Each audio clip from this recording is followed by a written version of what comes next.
This is your family's first and most important line of defense against Mother Nature. When she strikes, make sure you call the people that I trust, my family and friends at Exterior Home Solutions. Exterior Home Solutions 2-minute drill on this Monday. Got to hear from Glenn Ellerby, much of the offensive linemen, including Lance Hurd, and Nico Iamaleava. Nico is the guy heading into 2024. Yeah, and I think it's interesting to see kind of where he's at and his approach. You know, he acknowledged, he approached every day last year like he was a starter, which is what you're supposed to say, but it's different now. I mean, he knows everybody's looking at him. Not that he feels the pressure. I mean, he's very comfortable in the role, but I think he's working hard on his leadership skills as well as working on still adding more weight, trying to eat as much as he can eat.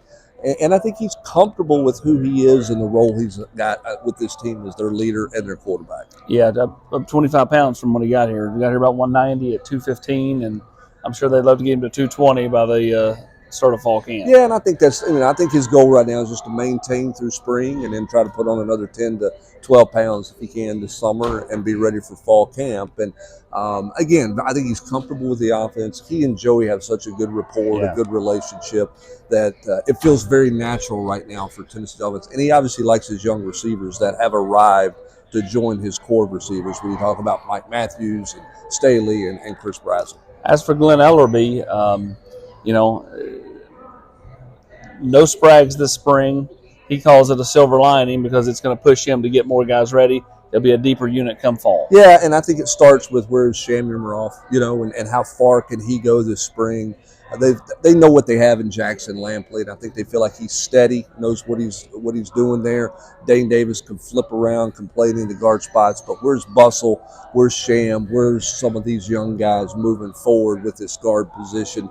I think that's a big focal point for them in individual work, not just scrimmage work, but in individual work as well. The other thing, too, for me, Austin, is he really likes Lance Hurd. Yeah. I mean, he's really comfortable with the Darnell way qualities, he said. Yeah, just likes the way he goes to work and the way he's come in and approach, which you always wonder how a transfer is going to come in.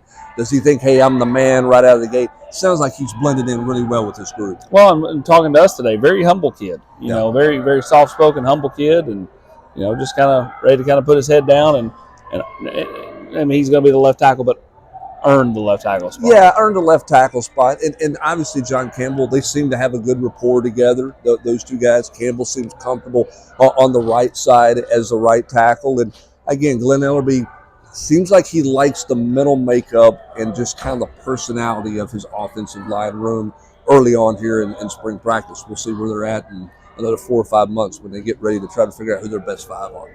Tennessee will be off tomorrow. They have their first major scrimmage of spring, that being on Wednesday. We'll hear from Josh Heupel after that. Continued coverage of that, the basketball team, the baseball team, you name it. It's all at Volquest.com. He's Brent Hubbs. I'm Austin Price.